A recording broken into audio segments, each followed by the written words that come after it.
Olá, meu nome é Antônio Roberto Vim, eu sou cientista político. Hoje é dia 21 de abril de 2016.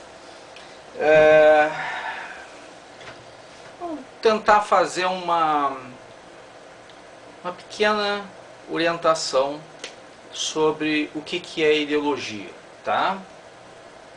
Então vamos começar desde o começo, tá? Vamos começar pelo anarquismo, que foi por onde eu comecei também. Quando eu era adolescente, eu era punk. Acredite se quiser. Hoje eu sou cientista político, mas eu já fui punk. Quando surgiu esse movimento, na volta lá dos anos 70, 80, que era o forte dele no mundo inteiro, né? Era um movimento de pessoas que não queriam o sistema, porque não entendiam que aquele sistema não funcionava, né? Que era muito extremado, muito radical, assim, que tinha ordem demais e que um pouco de caos ia ser bom para o mundo, onde as pessoas tinham que ter princípios maiores, valores maiores do que a ordem, né? Que elas deveriam ter responsabilidade sobre si mesma, né? E que cada um tinha que fazer a sua parte e que deveria todo mundo agir de forma a acreditar, a entender que o mundo seria melhor se as pessoas não dependessem de um líder, não dependesse de uma lei, não dependesse de regra nenhuma, mas que a consciência positiva e humana unisse todos eles. Isso partiu, a filosofia, o princípio disso tudo, começou com Pierre-Joseph Proudhon. Então Proudhon partiu desse princípio de que as pessoas deveriam ter esse respeito próprio entre elas mesmas e que a sociedade se formaria melhor se todo mundo fizesse a sua parte e fizesse alguma coisa, construísse alguma coisa e fizesse não só por si, mas fizesse por todos. Então todo mundo em compromisso com todo mundo. Isso é muito bonito, mas é utópico, não funciona. Essa seria a sociedade perfeita, a sociedade ideal, mas as pessoas têm diferenças entre elas mesmas e entre o mundo, né? Então essas diferenças de idade, diferença de capacidade física e intelectual, e não teria ninguém para ensinar uma questão de alguma coisa, porque as pessoas aprenderiam todas de forma coletiva, fazendo, agindo. Não teria escola, não teria sistema, não teria governo, por isso também não haveriam livros, porque não haveriam fábricas, né? Não haveria nada que compusesse uma sociedade como nós conhecemos hoje, né? Essa é a ideologia do anarquismo, ou seja, a gente viveria produzindo e desenvolvendo coisas para a nossa pura e simples sobrevivência, sem precisar de energia elétrica, sem precisar de computadores, sem precisar de comunicação. A comunicação seria verbal, olho no olho, coisa nesse sentido. Eu quero saber se vocês que são anarquistas hoje têm consciência disso e se vocês estariam dispostos a abrir mão da internet para poder viver como anarquistas verdadeiros no conceito amplo e laico do sistema. Bom, aí partindo do pressuposto, quer dizer, isso aí é utopia realmente. Até Marx dizia que o anarquismo era utópico. Marx dizia isso. E chegando em Marx, então, a questão da mais-valia, né, do projeto do livro O Capital. E o que Marx dizia?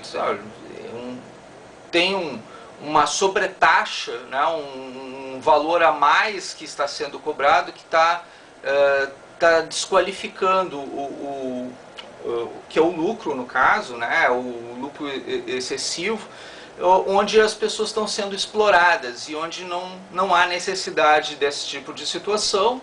Nós vamos trabalhar a questão do que é o projeto de comunismo, de socialismo, que são coisas diferentes. Aí entra a questão do comunismo, o que é comum a todos, né? Então já é um conceito um pouco mais radical, um pouco mais extremado. Ele diria que o comunismo, no caso, seria aquilo assim, ó, o Estado é para todos, a situação é para todos, e todo mundo ganha igual, todo mundo ganha as mesmas coisas. É importante dizer que ele mesmo não seguia esse tipo de coisa.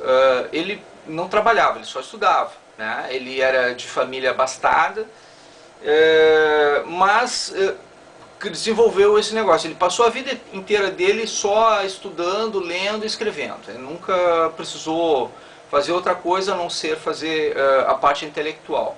Mas ele dizia que as pessoas estavam sendo exploradas nesse sentido, e aí ele, com aqueles recursos, vastos recursos que ele tinha, que ele dispunha, ele pegou e trabalhou dessa maneira para essa filosofia acontecer.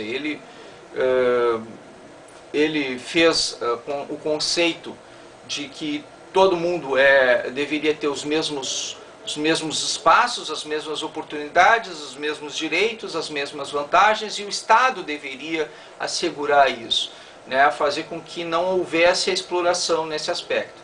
Né? O conceito de comunismo é que até os filhos seriam comuns, as pessoas não deveriam ter direito às propriedades, as propriedades deveriam ser do Estado.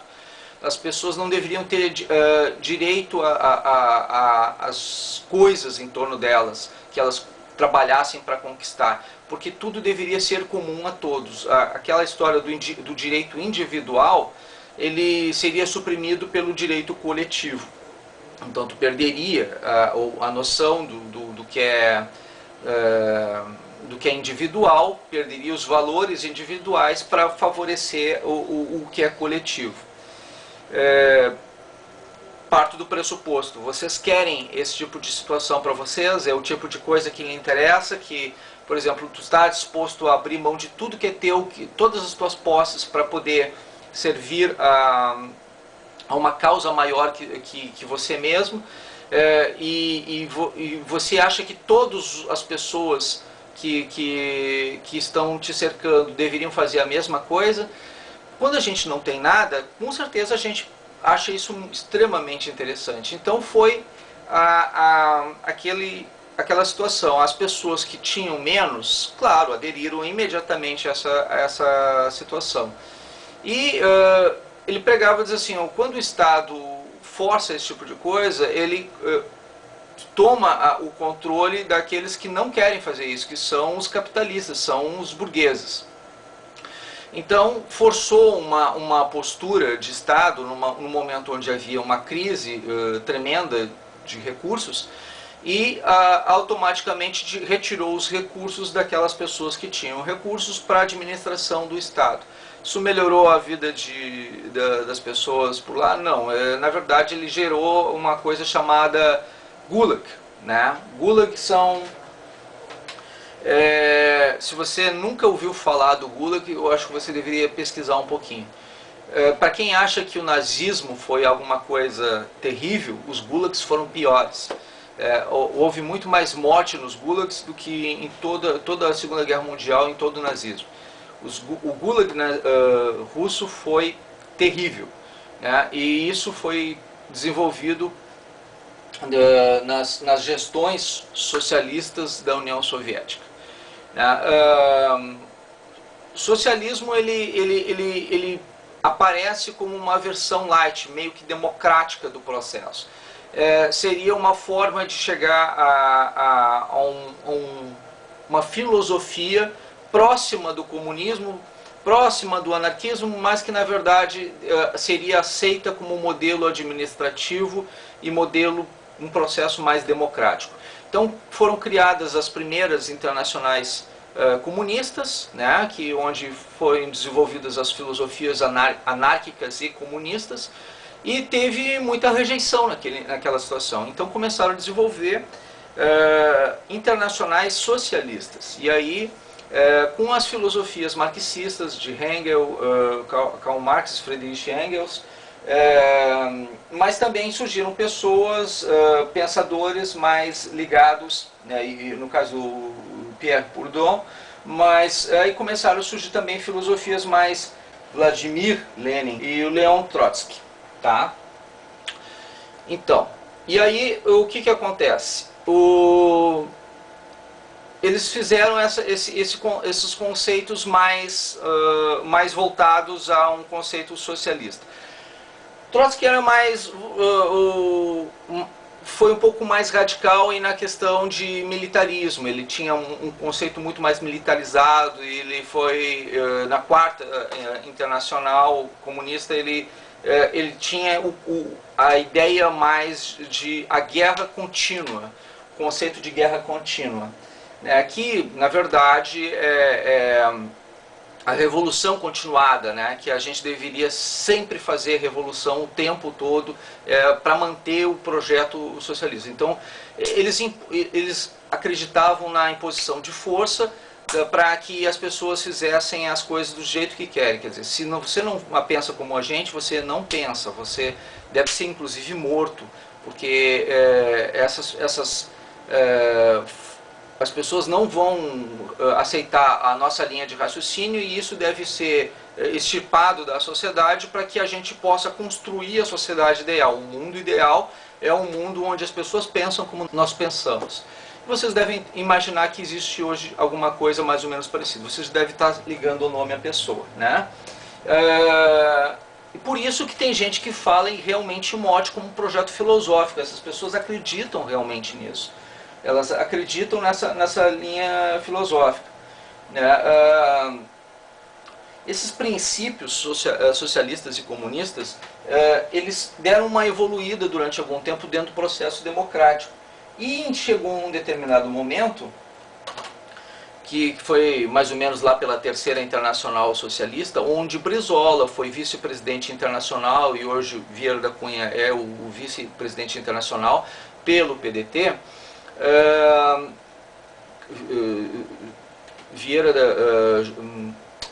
Carlos Eduardo Vieira da Cunha, que é o secretário de Educação hoje do estado do Rio Grande do Sul.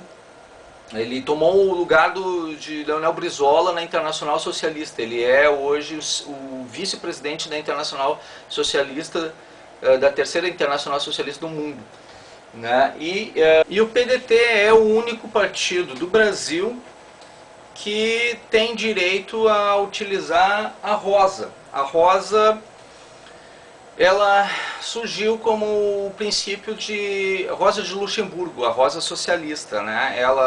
Por isso que era uma mulher que pregava a questão do socialismo e morreu pela causa.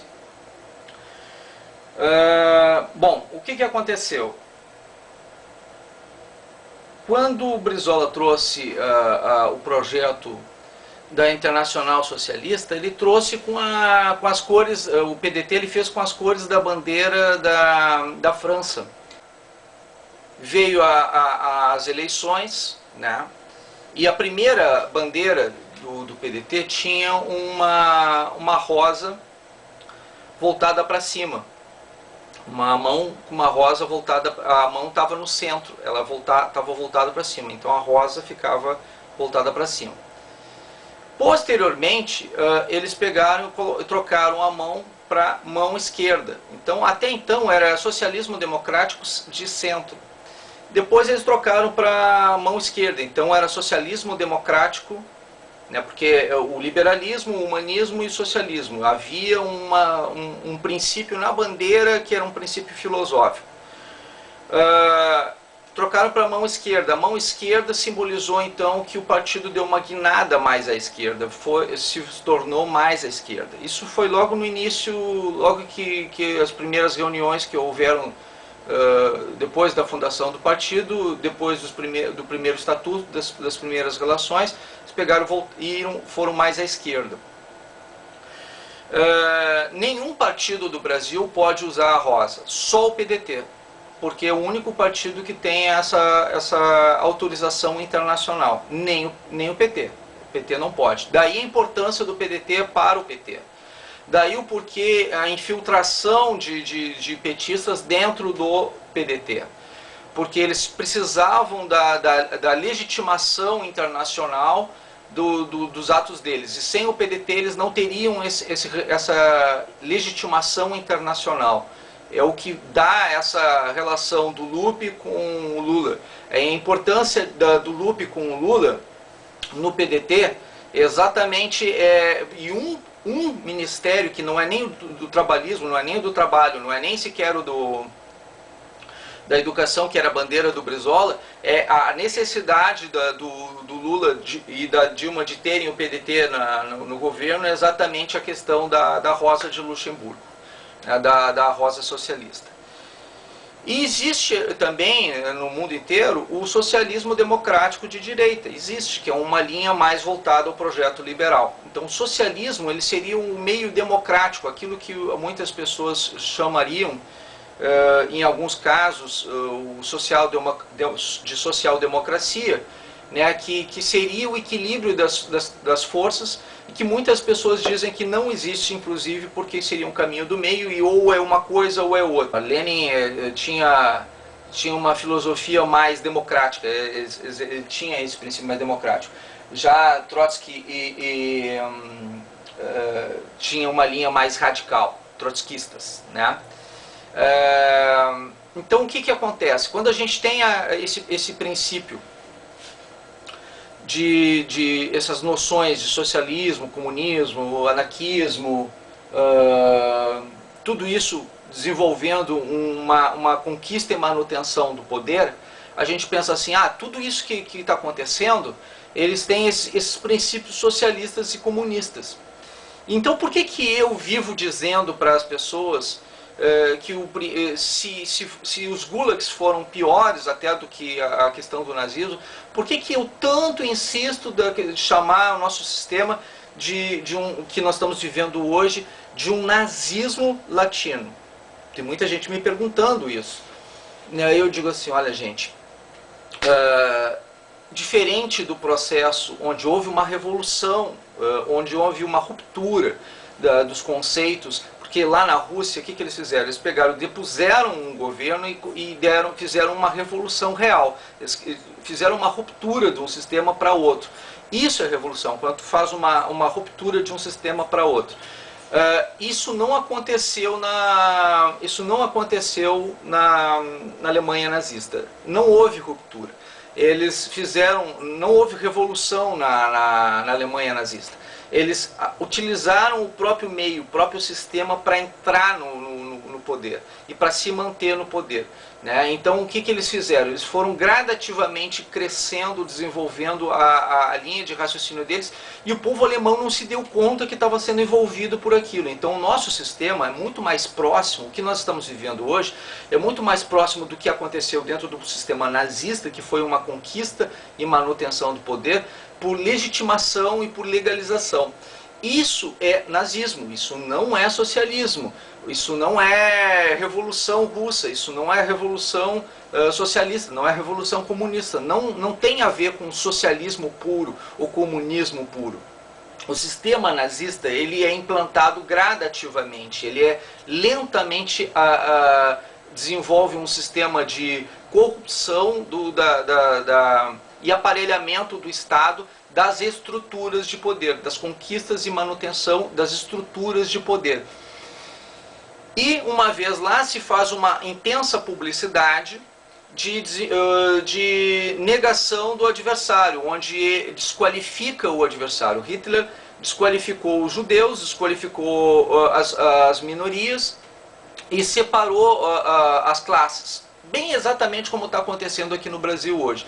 Nós estamos vivenciando, na verdade, o sistema nazista, só que numa versão latina. Então é muito difícil as pessoas aceitarem esse tipo de coisa, porque elas inserem o nazismo apenas na questão de Hitler, apenas na questão da Alemanha, apenas daquele período, dizendo que Hitler estava fazendo uma questão de preconceito de raças, né? Ele definia as questões de raça.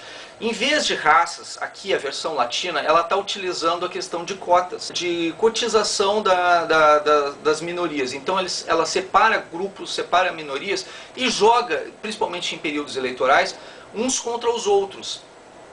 E percebam, mesmo que a Dilma tenha recebido uma notificação do Supremo Tribunal Federal dizendo: não, olha gente, isso aí não é golpe, impeachment não é golpe, está dentro da Constituição e tudo. Ela vai para a ONU agora dizer que não, que é golpe. Ela vai desacatar o judiciário e o legislativo e vai, como o poder executivo, usar uma tribuna internacional para jogar o seu país, 70% do seu povo, o seu legislativo e o seu judiciário, contra o mundo inteiro. Isso é um crime internacional que ela vai cometer. E isso é uma prática nazista, uma prática de ditador. Né? Então não é uma prática socialista, não é uma prática comunista, isso é uma prática de ditador, isso é uma prática de nazismo. Eu precisava mostrar isso para vocês perceberem que no momento que o PDT apoia essa estrutura, ele modificou a sua estrutura filosófica, ele não está mais no processo socialista, ele não está mais com a origem que ele teve, que foi a origem primeira dele, da bandeira azul, branca e vermelha. Agora acabou o projeto liberal dentro do PDT, deu uma guinada à esquerda radical e, pior, rompeu até com o projeto humanista e o projeto trabalhista. Então houve ruptura ideológica e filosófica dentro do PDT. Agora ele avermelhou de vez, ficou só um puxadinho do PT, como eu costumo dizer. E entregou de mão beijada a sua sigla por conta de um ministério apenas no governo Dilma, no governo do PT. Esse preço a ser pago, o preço de propina. A gente sabe que está havendo esse tipo de coisa, só que a gente tem que pedir para que haja uma investigação séria a respeito disso por parte da justiça, porque existe realmente a compra de uma sigla e a compra de um projeto ideológico e filosófico, né, onde o PDT rompeu com as suas filosofias, os seus princípios. Motivo esse que me fez eu sair do PDT. Porque eu acreditava que era um partido de caminho do meio, equilíbrio de forças, e não é mais. Então, no momento que eu percebi que não era mais, eu disse assim: eu não vou sustentar algo assim, não vou acreditar numa filosofia, num princípio que não seja aquilo que eu acredito. Se não me representa, eu não tenho que estar lá dentro. Né? E eu acho que quem não se vê representado tem mais que sair mesmo.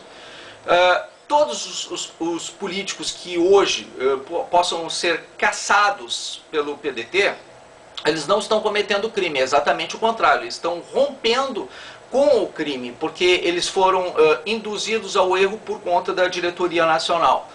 E essa é uma declaração cabal. Isso é muito importante que vocês entendam, porque se a gente não entender esse tipo de princípio, a gente não vai perceber o quanto é importante a resistência política que algumas pessoas estão fazendo, que provavelmente essas pessoas serão, pela atual legislação, esses líderes políticos poderiam perder os seus cargos que conseguiram com o voto popular. Eu vou dar o exemplo, por exemplo, do Giovanni Cherini e do Lazier Martins aqui no Rio Grande do Sul. Eles contrariaram os interesses do partido, por exemplo, o presidente estadual do partido, o Pompeu de Matos, não teve coragem, ele simplesmente se absteve de votar. Na Câmara, por exemplo, o que acontece quando se abstém de votar? Tu deixa de fazer o apoio ao povo, tu dá o apoio ao governo. E quando tu dá o apoio dessa maneira, tu desqualifica toda e qualquer pessoa que tenha algum projeto para o país. Tu está fazendo o projeto de um partido, de uma ideologia, de uma proposta qualquer. E os nossos políticos daqui do Rio Grande do Sul, que foram contrários a isso, eles sabem dessa situação. Eles foram em favor do povo. Ora, a gente sabe, a gente tem consciência de que isso vai ter uma punição. E a gente sabe que se o Lazier agora for, que ele já declarou que será contra a Dilma, que será a favor do impeachment, ele também deverá ser levado à possibilidade de perda de cargo.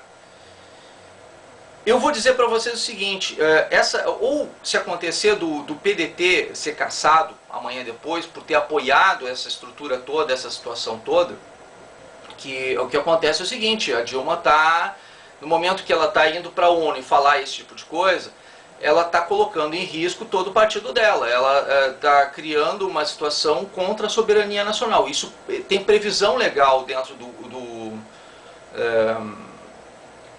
da Constituição, do Código dos Partidos, existe uma previsão legal de que essa perda de liberdade que a gente está tendo, essa perda de soberania que a gente está tendo, que com o risco que ela está nos colocando de guerra civil, ou até mesmo de guerra, porque ela está chamando outros países a defendê-la e defender o seu governo acima dos interesses do país, do Brasil, quando acontece uma situação dessas, o que acontece? O PDT estaria sendo colocado também como apoiador, então, por fazer parte do governo. Então ele corre o risco também de perder a sigla partidária, porque existe lei que determina que partido político nenhum pode ter exército particular ou pode colocar o país em risco. Bom, se isso está acontecendo, o que a gente está pensando na possibilidade que possa acontecer? Bom, aquelas pessoas que estão dentro dos partidos também vão perder seus direitos políticos, inclusive aqueles que votaram contra a Dilma, inclusive aquelas pessoas que hoje estão do lado da Dilma, dos dois lados. Então, para preservar pelo menos aquelas pessoas que foram leais ao povo, nesse sentido, o ideal seria que elas pudessem agora ser afastadas desses partidos, perdessem seus cargos, mas saíssem dos seus partidos, mas não perdessem seus cargos, entendeu? E o que eles querem fazer é exatamente o contrário, eles querem fazer com que percam os cargos, né? Então a gente tem que preservá-los, né? Então a minha preocupação é essa. E isso não é só com relação ao PDT, mas com todos os partidos. Eu estou frisando a questão do PDT, porque eu fui do PDT e eu sei exatamente o que está acontecendo. Lá está havendo, sim, uma tentativa de preservação, né, do que é uma filosofia, do que é correto, do que existia filosofia lá dentro e agora não existe mais. Né? E essas pessoas que estão indo contra a Dilma, elas estavam tentando preservar o próprio PDT, a origem do PDT, o verdadeiro PDT. Diferente do que possa ser alegado, que vão alegar dizer, o conteúdo programático do PDT foi rompido. Na verdade foi exatamente o contrário. Essas pessoas que estão rompendo com o interesse de voto do PDT hoje, elas estão preservando o conteúdo programático. Quem rompeu com o conteúdo programático do partido, quem rompeu com a filosofia e o princípio filosófico do partido, foram aqueles que venderam a sigla e venderam a rosa para o PT. Então isso aqui eu estou fazendo esse vídeo exatamente para mostrar para as pessoas o quanto isso é verdadeiro, o quanto isso é importante. Porque houve todo um jogo de palavras e de conceitos para dizer e desqualificar exatamente aquelas pessoas. Eu me afastei do partido porque eu não acreditava mais nos princípios e filosofias do partido. Mas quem tem cargo lá dentro só pode se afastar no momento que acabar o mandato. E se tiver que fazer uma votação, vai ter que fazer a votação conforme os conceitos programáticos do partido. Olha, os conceitos programáticos do partido estão distorcidos por interesses e compra de voto, porque eles venderam a sigla por conta de cargos. E é isso que não está sendo dito.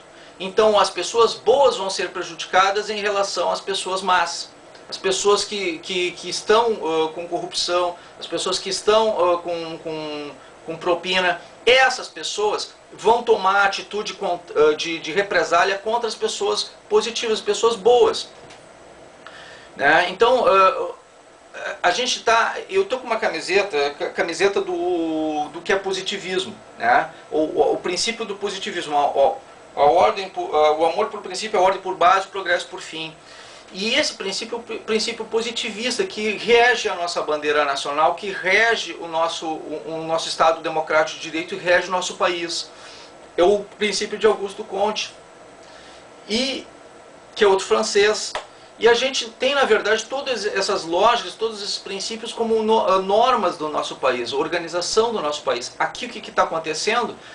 Está havendo uma inversão de valores. Não tem meritocracia, não tem um princípio de qualidade. E está havendo inversão de valores. Então eu peço para que todos prestem atenção e até, se for o caso, distribuam, informem as outras pessoas a esse respeito. O que está acontecendo no Brasil hoje é que os bons vão ser retirados. Quem vai assumir no lugar do Lazier, caso ele venha a perder o mandato como senador, seria o neto do Jango, que aconteceu a Revolução de 64. Tá? Então vão tirar alguém, e ele tem princípios mais voltados à esquerda mesmo, mais princípios socialistas. Eu conheço ele pessoalmente, eu sei que ele tem, eu já convivi com ele. Né? Então o que vai acontecer? Vai sair um jornalista com credibilidade, claro, eu não tenho nada, até pelo contrário, o Christopher é uma pessoa idônea, ele é advogado, uma pessoa idônea e proba, não tem nada contra isso. Só que os princípios dele são muito mais à esquerda. E ele vai defender muito mais os interesses do PT e do atual grupo que está dando sustentação ao governo do que o Lazier Martins, que é contrário a esse negócio. É isso que vocês querem? É essa situação? Então a gente tem que defender o Lazier Martins agora, nesse momento.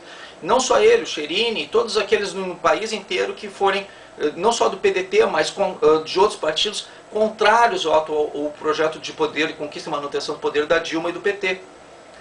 Por conta disso, porque eles estão, na verdade, infiltrados em outros países, em outros partidos, traindo esses partidos, traindo as filosofias desses partidos em favor da manutenção exclusiva do PT. É isso que está acontecendo. Vocês entenderam o que está acontecendo? O aparelhamento ideológico de partidos. Estão cooptando todos os partidos. Nós temos várias siglas, mas na verdade elas só são siglas de aluguel para tempo de TV, mais nada. Mais nada. E a justiça tem que investigar isso. Isso é um crime. E a gente não pode desqualificar essas pessoas que estão defendendo o país nesse momento. Isso é um outro crime. Isso é injustiça, gente. É injustiça com quem está defendendo a nação. Eles vão perder o cargo por conta de terrorismo partidário. Tá? Então é um vídeo de denúncia seríssimo esse, para que vocês possam se dar conta do que está acontecendo com o nosso país. Muito obrigado pela atenção dispensada.